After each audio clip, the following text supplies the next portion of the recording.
청취자 여러분, 안녕하세요. 오늘 저희 손에는요, 최근에 나온 한국 경제 심층 분석 보고서가 있습니다. 네, 안녕하세요. 이걸 가지고 앞으로 경제가 어떻게 흘러갈지, 또 우리 생활에 중요한 동향이나 위험 요인, 이런 것들 좀 짚어보려고 합니다. 네, 이 보고서를 보니까요. 성장은 좀 둔화되는데 또 내수 부진은 약간 풀릴 것 같기도 하고 좀 엇갈리는 신호들이 있어요. 아, 엇갈린다고요? 네, 근데 특히 그 미국 관세 정책 같은 거 있잖아요. 이런 대외적인 불확실성이 아, 평소보다 훨씬 커졌다. 이게 좀 핵심인 것 같습니다. 네. 그럼 바로 그 성장률 전망치부터 볼까요? 2025년에 0.8%, 2026년에 1.6%. 와, 이거 정말 낮은 거 아닌가요? 네, 상당히 낮은 수준이죠. 뭐가 이렇게 우리 경제 발목을 잡고 있는 걸까요? 가장 큰 건 역시 수출 부진입니다. 반도체는 그나마 괜찮은데 다른 주력 산업들이 영 힘을 못 쓰고 있어요. 다른 산업들이요? 네, 특히 미국이 그 자동차에 25% 관세를 매긴다거나 다른 품목에도 기본 관세를 한 10%더 붙인다거나 하는 움직임이 있거든요. 아, 그 얘기가 계속 나오더라고요. 이게 현실화되면 정말 큰 부담이죠. 수출 환경이 확 나빠지는 거니까요. 그럼 안에서는 어떤가요? 내수는 좀 괜찮은가요? 안에서도 소비가 좀처럼 늘질 않고요. 건설 투자는 내년에 마이너스 4.2%, 큰 폭으로 줄어들 걸로 보고 있습니다. 마이너스 4.2%요? 와, 심각하네요. 예. 금리가 조금 내려갈 수 있다. 이런 기대는 있지만 여전히 높아서 부담스러운 상황이고요. 아까 그 미국발 관세 얘기요. 이게 구체적으로 얼마나 파장이 클 거라고 보는 건가요? 그 불확실성이 매우 높다는 진단이 좀 인상 깊은데요. 네, 맞습니다.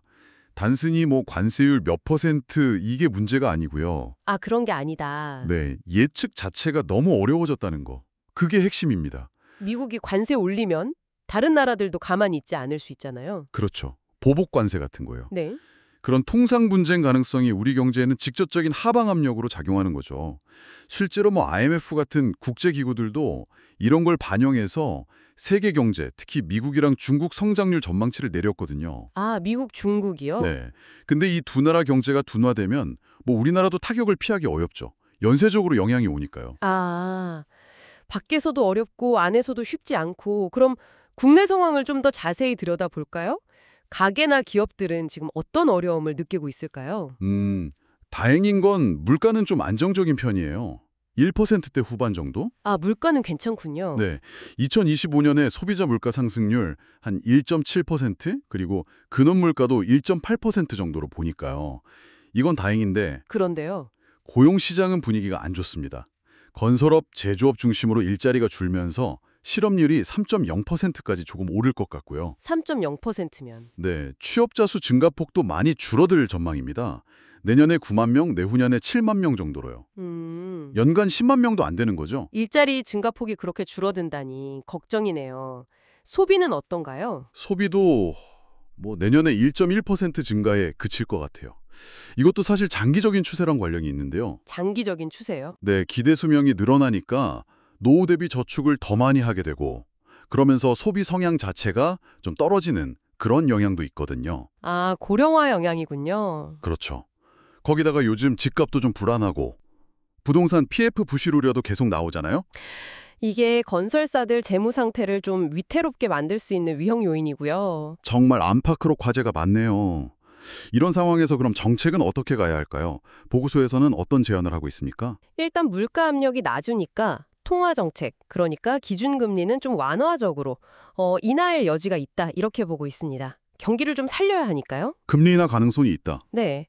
그런데 재정 정책은 좀 신중해야 한다는 입장이에요. 나랏돈 푸는 거요. 재정은 왜 그렇죠? 이미 관리재정 수지 적자, 그러니까 정부 살림살이 적자가 GDP 대비 3.3%나 되거든요. 2025년 추경 기준으로요. 이게 이미 꽤 큰 규모라 3.3%면 높은 수준이군요. 네, 여기서 돈을 더 풀기는 좀 부담스럽다는 거죠.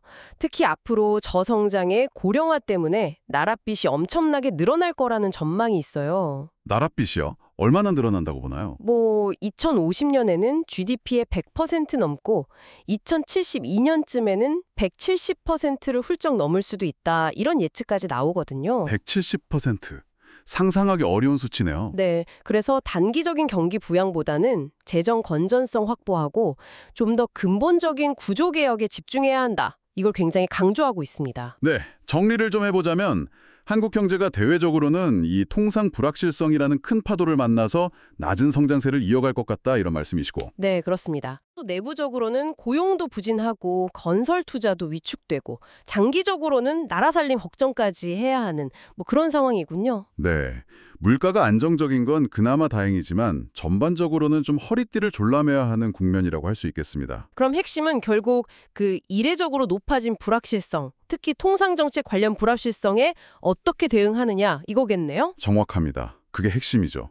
보고서도 이제 낮은 성장이 뉴노멀일 수 있다. 이걸 받아들이고 단기 처방보다는 경제 체질을 바꾸는 구조 개혁에 힘써야 한다고 강조하고 있고요. 네. 오늘 말씀 잘 들었습니다. 마지막으로 청취자 여러분께 생각해 볼 만한 지점을 하나 던져드리면서 마무리할까 하는데요. 네. 이 보고서에서 아주 흥미로운 분석이 하나 있더라고요. 보통 다른 나라들은 나이가 들면서 소비가 줄었다가 노년에 다시 좀 늘어나는 이런 U자형 패턴을 보이는데 아, 네, 그렇죠. 한국은 좀 다르다는 거예요. 자녀 교육비 부담이 큰 40대에 오히려 소비가 정점을 찍는 W자 모양을 보인다고 합니다. 아, W자형이요. 교육비 때문에. 흥미롭네요. 네, 그래서 앞으로 인구 구조가 변화하고 또 뭐 사회적인 가치관 같은 게 달라지면 이 독특한 한국의 W자 소비 패턴은 또 어떻게 바뀔까? 그리고 그 변화가 우리 경제 전체에는 또 어떤 영향을 미치게 될까? 이런 질문들을 한번 던져보면서 오늘 마무리하면 어떨까 싶습니다. 네, 아주 의미 있는 질문인 것 같습니다. 고민해 볼 만한 지점이네요.